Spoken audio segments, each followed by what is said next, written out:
The Lord be with you. And with your spirit. A reading from the Holy Gospel according to Matthew. Glory to you, O Lord.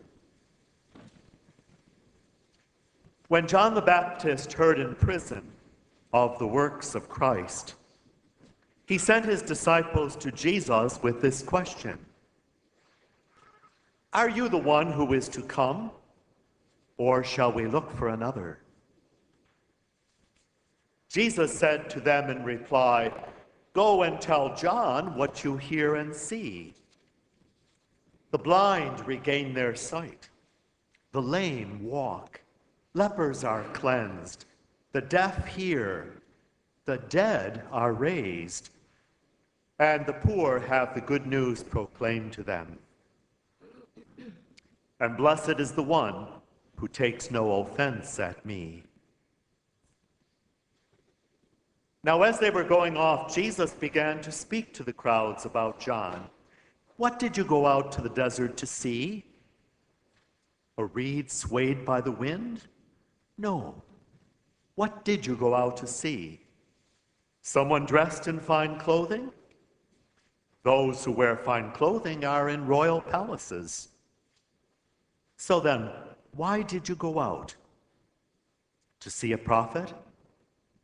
Yes, I tell you, and more than a prophet, this is the one about whom it is written, 'Behold, I am sending my messenger ahead of you.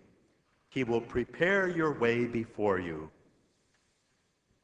Truly I say to you, among those born of women, there has been none greater than John the Baptist, and yet the least in the kingdom of heaven is greater than he."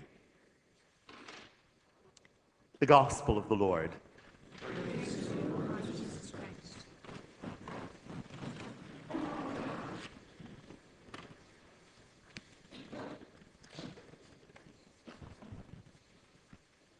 Of the 4 Sundays of the Advent season, this has always been my favorite one because, of course, we get to light the rose candle and I get to wear my rose stole.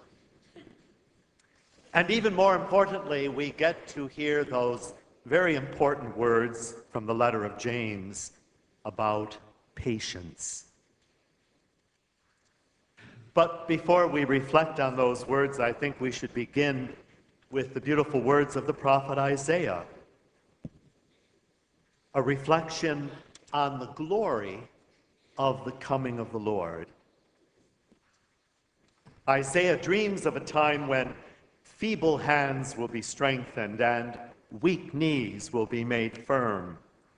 Frightened hearts will receive courage. Blind eyes will gain sight. Deaf ears will begin to hear. Silent tongues will learn to speak. And there will be great joy among all the people. Of course, hundreds of years